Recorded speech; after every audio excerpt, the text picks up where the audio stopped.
जब वह घर पहुंचा तो सामने का दृश्य देखकर उसका दिल जैसे थम गया। पूरा झोपड़ा पानी से भर चुका था। एक दूसरे का हाथ कसकर पकड़ लिया। तभी उनके पीछे रखा जादुई कंबल अपने आप उठकर एक बड़े छाते की तरह उनके ऊपर फैल गया।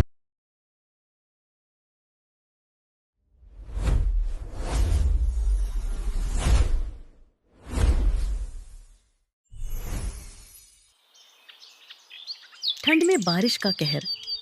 ये कहानी है एक छोटे से गांव जिसका नाम था सीतापुर। सीतापुर के लोग बेहद मेहनती थे। यहाँ ज्यादातर लोग किसान थे जो रोज सुबह सुबह ठंड और हल्के कोहरे के बीच अपने खेतों में काम करने निकल जाते थे। खेती ही यहाँ की पहचान थी और मेहनत यहाँ की आदत। इसी सीतापुर गांव में एक गरीब मगर ईमानदार इंसान रहता था जिसका नाम था भोलाराम। भोलाराम के पास ना जमीन थी ना कोई स्थायी काम। वह रोज सुबह ठंड के बावजूद जंगल जाता था। वहां लकड़ी काटता और उन लकड़ियों को गांव के चौराहों पर ले जाकर बेचा करता था। इसी मेहनत से वह अपने घर का भरण पोषण करता था। अरे बेटा भोलाराम, तुम इतने ठंड में भी मेहनत करना नहीं छोड़ते। अरे चाचा, काम नहीं करूँगा तो क्या खाऊंगा? जब भूख मारती हैं तो क्या सुबह और क्या ठंड। उसकी जिंदगी कठिन थी लेकिन उसका दिल साफ था। भोलाराम की पत्नी का नाम गौरी था। गौरी सादी, समझदार और हर हाल में अपने पति का साथ देने वाली थी। कम आमदनी में भी दोनों मिलकर अपनी छोटी सी दुनिया ईमानदारी से चला रहे थे। भोलाराम और उसकी पत्नी के पास रहने के लिए अपना कोई पक्का घर नहीं था। वे गांव के किनारे बने एक टूटे फूटे झोपड़े में किसी तरह गुजारा कर रहे थे। ऊपर से कड़ाके की सर्दी, ऐसी ठंड कि हाथ पैर सुन्न पड़ जाए, सांसों से धुआं निकलने लगे और पूरी रात कांपते कांपते बीत जाए। सबसे बड़ी परेशानी यह थी कि ठंड से बचने के लिए उनके पास एक ढंग का कंबल तक नहीं था। भूख, गरीबी और ठंड तीनों मिलकर उनकी जिंदगी को और भी मुश्किल बना रहे थे। अगली सुबह सूरज की हल्की किरणें भी ठंड को कम नहीं कर पा रही थीं। भोलाराम रोज की तरह कुल्हाड़ी उठाकर घने जंगल की ओर लकड़ी काटने निकल पड़ा। पूरा दिन मेहनत करने के बाद वह लकड़ियां काटकर गांव लौटा। कभी कभी लकड़ी अच्छी कीमत पर बिक जाती थी तो घर में एक वक्त का चूल्हा जल जाता था। लेकिन कई दिन ऐसे भी होते जब एक लकड़ी तक नहीं बिकती थी। उस दिन भी कुछ खास कमाई नहीं हुई। शाम ढलते ढलते थका हारा भोलाराम घर की ओर चल पड़ा। रास्ते में उसने सोचा, अरे नहीं,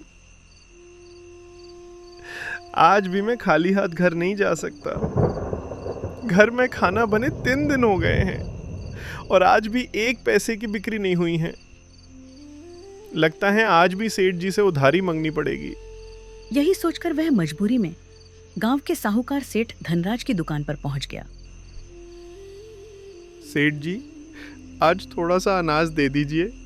आज भी लकड़ी ज़्यादा नहीं बिकी। घर में खाने को कुछ नहीं है सेठ जी। बड़ी मजबूरी में आपके पास आया हूँ। अरे तुम फिर आ गए मुफ्त का खाने? पहले पुराना हिसाब तो चुकाओ, फिर आगे उधार की बात करना। पता नहीं पैसे होते नहीं, लेकिन मुंह उठाकर उधार मांगने चले आते हो। जाओ यहाँ से। सेठ जी, मुझ गरीब पर थोड़ा रहम कर दीजिए। मैं तो रोज जंगल जाकर लकड़ी बेचता हूँ, तब जाकर एक वक्त की रोटी जुटा पाता हूँ। आज घर में चूल्हा भी नहीं जला। मेरी पत्नी सुबह से भूखी है सेठ जी। उसके लिए ही थोड़ा सा अनाज उधार दे दीजिए। भगवान आपका भला करेगा सेठ जी। ठीक है, ये तुम्हें आखिरी बार उधार दे रहा हूँ, लेकिन सुन लो, अगली बार पूरा पैसा लेकर आना, वरना एक दाना भी नहीं मिलेगा। सेठ धनराज पैसे के मामले में बहुत ही कंजूस और लालची आदमी था। वह गांव के गरीब लोगों को ऊंचे ब्याज पर पैसा देता और जब वे चुका नहीं पाते तो उनकी जमीन हड़प लेता था।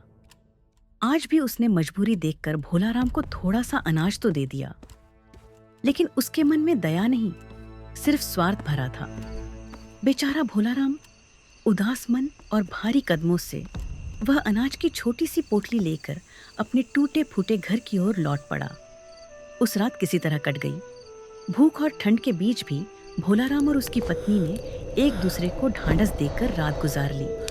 ऐसे ही धीरे धीरे 2-3 दिन बीत गए। लेकिन भोलाराम की जिंदगी पर मंडराता संकट अब भी खत्म नहीं हुआ था, बल्कि असली मुसीबत तो अब शुरू होने वाली थी। गौरी, ओ गौरी, मैं जंगल जा रहा हूँ। तुम आज घर पर ही आराम करो, तुम्हारी तबीयत ठीक नहीं है। मैं जल्दी ही वापस आ जाऊंगा। भोलाराम रोज की तरह लकड़ियां बेचने के लिए बाजार में खड़ा था। तभी अचानक आसमान में काले बादल छा गए, तेज बिजली चमकने लगी और कड़ाके की ठंड के साथ तूफानी बारिश शुरू हो गई। अरे अरे भाई, रुक जाओ, कुछ तो लकड़ी ले जाओ। इतनी मेहनत से जंगल से काट कर लाया हूँ, कोई तो दया करो भाई, कोई तो ले लो। बारिश इतनी तेज थी कि सारे ग्राहक अपनी अपनी जान बचाकर भागने लगे।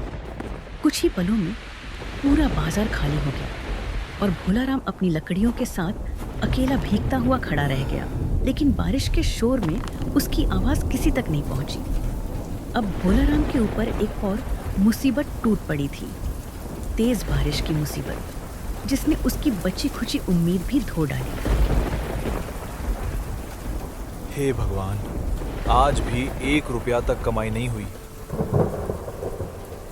अब फिर खाली हाथ घर कैसे जाऊंगा? सेठ जी ने भी उधार देने से मना कर दिया है। हे विधाता, ये कैसी गरीबी लिखी है मेरे भाग्य में। नहीं, आज हिम्मत नहीं हारूंगा। एक बार फिर से सेठ जी से थोड़ा अनाज मांगकर देखता हूं, शायद इस बार उन्हें मुझ पर दया आ जाए। सिर पर भीगी लकड़ियां उठाए बारिश में दौड़ता हुआ सीधे सेठ धनराज की दुकान पर पहुंच गया। उसके मन में बस एक ही उम्मीद थी, शायद इस बार भी सेठ को उस पर तरस आ जाए। अरे वाह भोलाराम, आज तो लगता है पैसे लेकर आए हो। चलो जल्दी निकालो, पुराना हिसाब चुकाओ। सेठ जी, आज अचानक बारिश आ गई, इस वजह से 1 रुपया भी कमाई नहीं हुई। मैं फिर से मजबूरी में आपके पास उधार मांगने आया हूँ। आज थोड़ा सा अनाज दे दीजिए सेठ जी, रहम कर दीजिए। मैं कसम खाता हूँ आपका एक एक पैसा चुका दूंगा। भोलाराम, मैंने तुम्हें उस दिन रहम करके उधार दे दिया था और साफ साफ कह दिया था, पहले पुराना कर्ज चुकाओ, फिर नया उधार मिलेगा। सेठ जी, ऐसा मत कहिए, आज बस थोड़ा सा अनाज दे दीजिए। मेरी पत्नी भूखी है सेठ जी। जाओ यहाँ से, मैं कोई मुफ्त की दुकान खोलकर नहीं बैठा हूँ। तुम्हें एक बार में समझ नहीं आता क्या? अब जाओ यहाँ से। बेचारा गरीब भोलाराम आंखों में आंसू लिए चुपचाप वहां से लौट पड़ा। बारिश अब भी रुकने का नाम नहीं ले रही थी। भीगा हुआ शरीर, टूटता हुआ मन और खाली हाथ जब वह घर पहुंचा तो सामने का दृश्य देखकर उसका दिल जैसे थम गया। पूरा झोपड़ा पानी से भर चुका था और उसकी पत्नी कड़ाके की ठंड और बारिश में भीगती हुई कांप रही थी। यह सब देखकर भोलाराम की आंखें भर आईं। उसका दिल दर्द से टूट गया। अरे गौरी, मुझे माफ कर दे, मैं तेरी सही से देखभाल भी नहीं कर पा रहा। ना तुझे ढंग का घर दे पाया, ना पेट भर खाना। हे भगवान, ये कैसी परीक्षा ले रहे हो मेरी? न रहने को घर है और न खाने को एक दाना अनाज। अजी, आप हिम्मत मत हारिए, भगवान सब ठीक कर देगा, बस भरोसा रखिए। आज दिन बुरा है तो क्या हुआ, कल जरूर अच्छा होगा। हम गरीब हैं, लेकिन भगवान हमारे साथ है।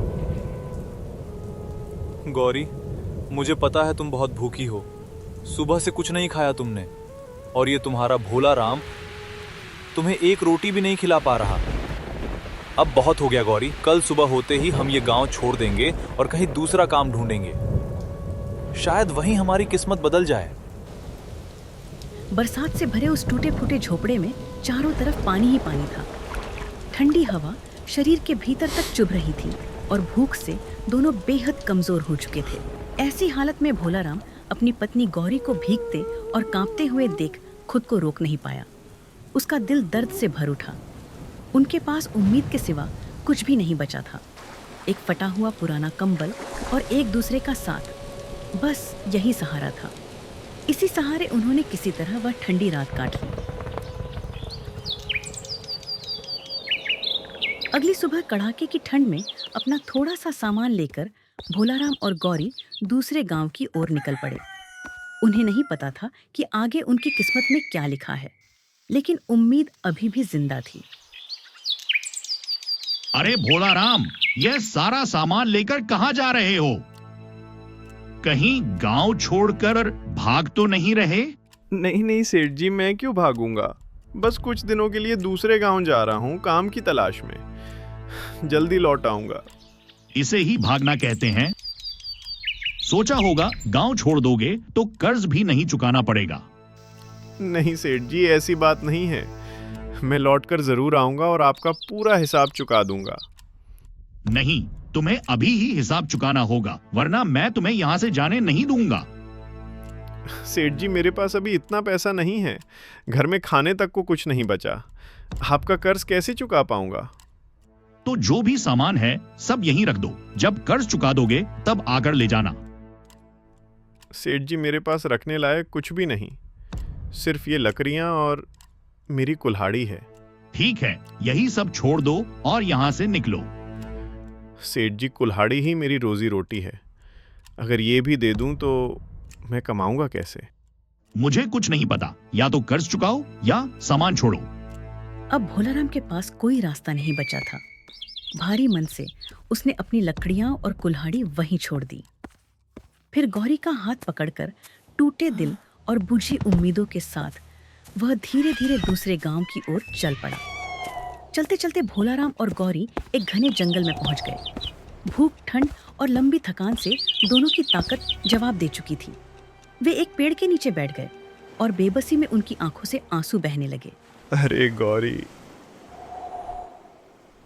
अब मुझसे कुछ देखा नहीं जाता रे। सेठ ने हमारी कुल्हाड़ी भी छीन ली, सारा सामान भी छीन लिया। अब मैं क्या करूं गौरी, कैसे जीऊं? ऐसा मत बोलो जी, ऊपर वाले पर भरोसा रखो, वही हमारी मदद करेगा।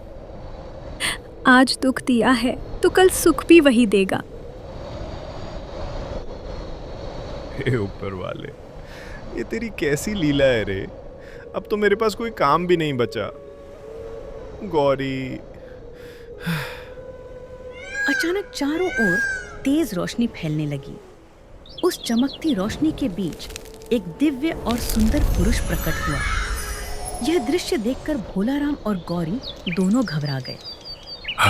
अरे भोलाराम, ओ भोलाराम, तुम इतने उदास क्यों हो बेटा? वे हैरानी से उस दिव्य पुरुष को देखने लगे। डरते डरते भोलाराम ने हाथ जोड़ लिए। हे मायावी देव, आप कौन हैं? बेटा भोलाराम, मेरा नाम राजकुमार बाहुबली है। मैं इस जंगल का रक्षक हूँ। मैंने तुम्हारी सारी तकलीफें सुनी हैं, इसलिए तुम्हारी मदद करने आया हूँ। मेरे पास आपको देने के लिए कुछ भी नहीं है। मैं बहुत गरीब आदमी हूँ। अरे भोलाराम, तुम सच में बहुत भोले हो। मुझे तुमसे कुछ नहीं चाहिए। ये लो, ये कंबल रखो। ये तुम्हारी हर समस्या का समाधान करेगा। लेकिन याद रखना, ये कोई साधारण कंबल नहीं, एक जादुई कंबल है। इसके बारे में किसी को मत बताना, वरना अंजाम अच्छा नहीं होगा। इतना कहकर वह जादुई पुरुष अचानक उसी रोशनी में विलीन हो गया। जंगल फिर से शांत हो गया। भोलाराम और गौरी कुछ देर तक समझ ही नहीं पाए कि यह सपना था या सच। दोनों उस कंबल को हाथ में लिए चुपचाप वहीं बैठ गए। अरे गौरी, ये सच में जादू था क्या? देख तो सही, ये कैसा कंबल है? गौरी, अब चाहे जो भी हो, ठंड बहुत है रे। चल, इसी कंबल को ओढ़ लेते हैं और फिर घर चलते हैं। दोनों ने सोचा पहले इस कंबल को ओढ़कर ठंड से बचा जाए। दोनों ने वह कंबल ओढ़ लिया। जैसे ही कंबल शरीर पर आया, एक अजीब सी गर्माहट पूरे तन में फैल गई।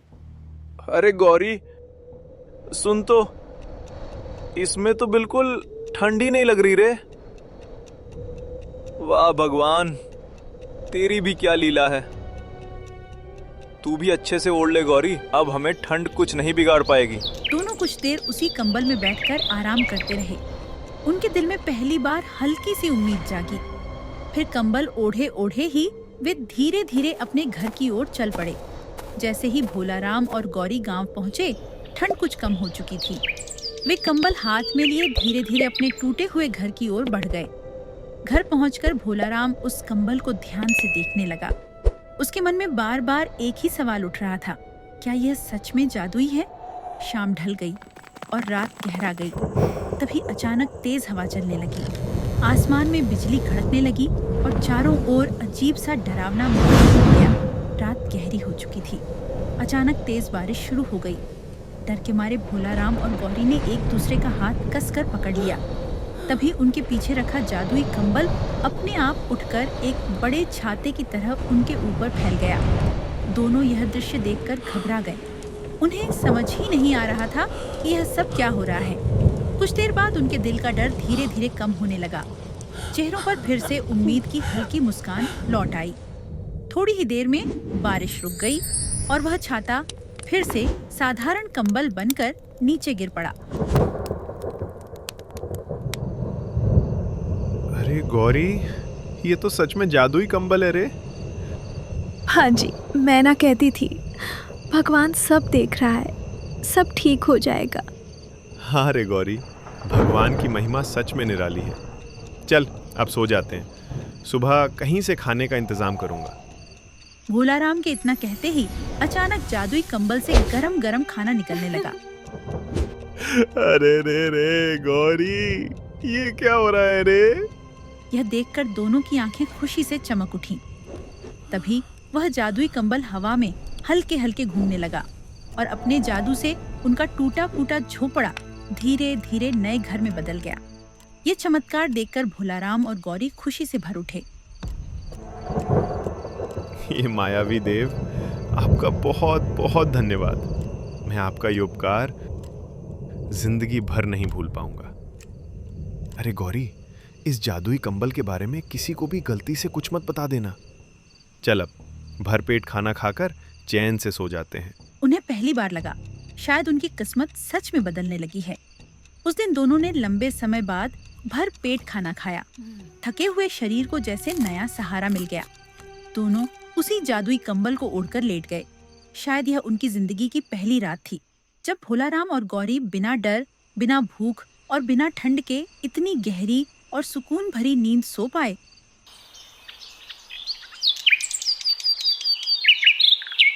अगली सुबह भोलाराम गहरी चिंता में डूबा हुआ था। उसे समझ नहीं आ रहा था कि अब काम की तलाश में कहाँ जाए और क्या करे। वह सोच ही रहा था कि तभी घर के बाहर से अचानक गायों के जोर जोर से चिल्लाने की आवाज आने लगी। इतने में घबराई हुई गौरी दौड़ते हुए आती है। अजी सुनते हो, घर के बाहर से गायों के चिल्लाने की आवाज आ रही है। जाकर देखो ना क्या हुआ है। हाँ गौरी, आवाज तो आ रही है, मगर हमारे गांव में ये गायें कहाँ से आ गई? यहाँ तो एक भी गाय नहीं है। अजी पहले जाकर देख तो लीजिए, किसकी है पता चल ही जाएगा। हाँ गौरी, अभी जाकर देखता हूँ। गायों की आवाज सुनकर भोलाराम और गौरी दोनों बाहर आ जाते हैं। जैसे ही गायें उन्हें देखती हैं, वे अचानक चिल्लाना बंद कर देती हैं। अरे गौरी, ये किसकी गायें हैं और हमें देखते ही चिल्लाना क्यों बंद कर दिया इन्होंने? अजी लेकिन ये यहाँ आई कहाँ से हैं? मैंने तो हमारे गांव में ऐसी गाय कभी नहीं देखी। अरे गौरी, देखोगी कहाँ से? हमारे गांव में तो एक भी गाय नहीं है। लगता है किसी दूसरे गांव से भटक कर आ गई हैं। अजी तो अब क्या करेंगे? क्यों ना हम इन्हें रख लें? अरे नहीं रे गौरी, किसी दूसरे की गाय हम कैसे रख सकते हैं? तो फिर क्या करेंगे? लक्ष्मी बनकर हमारे पास आई हैं, ऐसे थोड़ी ना भगा देंगे। और क्या पता ये सब उस जादुई कंबल का ही चमत्कार हो। हाँ गौरी, ऐसा हो सकता है, लेकिन अगर ये किसी और की निकली तो तब क्या करेंगे? अजी आप इतना मत सोचिए, अगर किसी की होंगी तो वो लेने आ ही जाएगा। तब तक हम इनकी देखभाल तो कर ही सकते हैं। ठीक है गौरी, तुम्हारी बात भी सही है। तभी अचानक वही जादुई कंबल जो कमरे के अंदर रखा था हल्का सा चमकने लगता है। अजी सुनते हो, कमरे से कोई रोशनी आ रही है। क्या? चलो जल्दी अंदर चलकर देखते हैं। दोनों धीरे धीरे कमरे के अंदर जाते हैं। जैसे ही भोलाराम कंबल को हाथ लगाता है, अचानक एक रहस्यमयी आवाज गूंजती है। भोलाराम, डर मत, ये सब तेरी ईमानदारी का फल है। मैं उस कंबल की शक्ति हूँ जो सच्चे और मेहनती लोगों की मदद करती है। ये गाय तुम्हारे घर सुख समृद्धि लाने आई है। याद रखो, ये जादू हमेशा तभी काम करेगा जब तुम ईमानदारी और मेहनत का रास्ता नहीं छोड़ोगे। अगर लालच किया तो सब कुछ खत्म हो जाएगा। मैंने कहा था ना, भगवान हमारी सुन रहे हैं। अब भोलाराम और गौरी दोनों मिलकर गायों की खूब सेवा करने लगे। वे उन्हें प्यार से खिलाते पिलाते और ठंड के दिनों में भी बाहर चराने ले जाते थे। कुछ ही समय बाद एक गाय ने एक प्यारे से बछड़े को जन्म दिया। इससे भोलाराम को एक नया काम भी मिल गया। वह रोज गायों का दूध निकालकर अपनी साइकिल से शहर जाता और अच्छे दामों में बेच आता। धीरे धीरे यही उसका रोज का काम बन गया। गायें भी थोड़ा बहुत नहीं, बल्कि रोज करीब 10 से 15 किलो तक दूध देती थीं। भोलाराम पूरी ईमानदारी और मेहनत से अपने काम में लगा रहता। इतने चमत्कार होने के बाद भी भोलाराम और गौरी के मन में कभी लालच नहीं आया। वे रोज उस जादुई कंबल की पूजा करते और उसे धन्यवाद देते थे। समय बीतता गया और मेहनत का फल भी मिलने लगा। कुछ ही वर्षों में भोलाराम ने एक बड़ा और सुंदर घर बना लिया। अब उसके पास 1-2 नहीं, बल्कि 6-7 गायें हो चुकी थीं। अब भोलाराम को खुद दूध बेचने बाहर नहीं जाना पड़ता था। शहर से लोग खुद उसके घर आकर सारा दूध ले जाते थे। एक दिन भोलाराम घर का सामान लेने के लिए बाहर जा रहा था। चलते चलते अचानक उसकी मुलाकात गांव के चाचा से हो गई। अरे बेटा भोलाराम, अरे नमस्ते चाचा। आजकल दिखाई ही नहीं देते। सब ठीक तो है ना? सुना है तुमने बड़ा घर बना लिया है और तुम्हारे पास बहुत सारी गायें भी हो गई हैं। क्या बात है भाई, कहीं तुम्हारे हाथ कोई तिजोरी तो नहीं लग गई? बताओ भाई। अरे नहीं चाचा, कैसी बातें कर रहे हैं आप? सब ऊपर वाले की कृपा है। बस किस्मत ने साथ दे दिया। मेहनत करके ही गायें खरीदी हैं, और अगर सच में तिजोरी मिल जाती तो फिर काम ही क्यों करता। अच्छा चाचा, चलता हूँ, सामान लेने जा रहा हूँ, फिर मिलते हैं। इतना कहकर भोलाराम वहाँ से जल्दी जल्दी निकल गया। अरे चाचा, कुछ महीनों पहले तक इसके पास खाने को एक दाना भी नहीं था। मेरे पास उधार मांगने आता था, और आज अचानक इतना बड़ा घर और इतनी सारी गायें, ये सब कैसे हो सकता है? अरे सेठ जी, अब उसके पास गायें हैं ना, दूध बेच बेच कर ही तो बेचारा पैसा जोड़ रहा होगा। इसमें अजीब क्या है? नहीं चाचा, गाय खरीदने के लिए भी तो पैसा चाहिए। कोई इतनी जल्दी बड़ा घर और गाड़ी कैसे ले सकता है? मुझे तो दाल में कुछ काला लग रहा है। अगले दिन एक गरीब किसान सेठ धनराज के पास पहुंचता है। नमस्ते सेठ जी, मुझे पैसों की बहुत जरूरत है। आप तो जानते ही हैं, मेरी जमीन पर ठीक से फसल भी नहीं हो रही और महंगाई भी दिन ब दिन बढ़ती जा रही है। इसीलिए मैं अपनी जमीन बेचने आया हूँ। अच्छा अच्छा, ठीक है, बताओ कितने में बेचोगे? सेठ जी, आप ही बता दीजिए, आपको तो जमीन का सही दाम पता ही है। अच्छा मुनीम, क्या कहते हो, जमीन ठीक है ना? जी सेठ जी, जमीन तो ठीक है, लेकिन उस पर अच्छी खेती होना मुश्किल है। अच्छा ठीक है, मैं तुम्हें इस जमीन के 5,000 दे दूंगा। बोलो ठीक है ना? सेठ जी, रहम कीजिए, इतनी कम कीमत, ये तो बहुत कम है। देखो लाला, तुम्हारी जमीन उपजाऊ नहीं है। मैं तो तुम पर तरस खाकर 5,000 दे रहा हूं। अब जाओ, कहीं और पूछ लो। बेचारा गरीब किसान उदास मन से वहां से चला जाता है। अगले ही दिन अचानक मुनीम घबराया हुआ सेठ धनराज के पास दौड़ता हुआ पहुंचता है। अरे मुनीम, क्या हुआ? इतने घबराए हुए क्यों हो? क्या बात है? सेठ जी ये क्या हो रहा है? हमारे ही गांव का भोलाराम, उसने उसी लाला की जमीन 20,000 रुपए में खरीद ली। क्या? ये कैसे हो सकता है? मुझे पहले ही लगा था दाल में कुछ तो काला है। ये भोलाराम जरूर कोई बात छुपा रहा है। सुनो मुनीम, हमें सच्चाई पता लगानी ही होगी। जाओ तुरंत चटरी को उसके पीछे लगा दो। कुछ ही देर बाद चटरी भोला राम के घर पहुंच जाती है। अरे गौरी, ओ गौरी। अरे चटरी, तुम यहाँ? आओ आओ, अंदर आओ, बैठो। चटरी गौरी के घर के अंदर आकर इधर उधर देखने लगती है। पूरा घर नया बना हुआ था और घर का सारा सामान भी बिल्कुल नया था। यह सब देखकर चटरी हैरान रह जाती है। हाँ, अरे गौरी बहन, क्या बताऊं, मेरी बेटी की शादी होने वाली है। लड़के वाले 1 तोला सोने का हार मांग रहे हैं। अगर तुम्हारे पास 2000 रुपए हों तो मैं वही मांगने आई थी। अरे चटरी, तुम्हें सोने का दाम तो पता है? तुम 2000 मांग रही हो, मैं 5000 भी दे दूं तब भी सोना नहीं आएगा। मतलब अब मेरी बेटी की शादी नहीं होगी? बारात वापस चली जाएगी क्या? अरे नहीं चटरी, तुम रो मत। तुम्हारी बेटी की शादी जरूर होगी। मैं तुम्हें हार दिलवाऊंगी। लेकिन गौरी, तुम हार कहाँ से लाओगी? अरे चटरी, तुम चिंता मत करो। वो जादुई कंबल है ना? ओ नहीं नहीं, मेरा मतलब। अरे गौरी, कौन सा जादुई कंबल? तुम किस कंबल की बात कर रही थी? अरे नहीं नहीं, कुछ नहीं चटरी, मैं तो ऐसे ही कह रही थी। अच्छा ठीक है गौरी, मैं चलती हूँ। जल्दबाजी में गौरी के मुंह से जादुई कंबल की बात निकल गई। गौरी अब पूरी तरह डर गई थी और घबराकर बात टालने लगी। उधर चटरी सब समझ चुकी थी। चटरी सीधे सेठ धनराज के पास पहुंची और उसे जादुई कंबल की सारी बात बता दी। तो ये सब उस जादुई कंबल का कमाल है। सुनो मुंशी, भोला राम के घर जितने भी कंबल हों सब ढूंढ ढूंढ कर यहाँ ले आओ। मुझे वो जादुई कंबल हर हाल में चाहिए। अगले ही दिन मुंशी भोला राम के घर से सारे कंबल चोरी कर लेता है।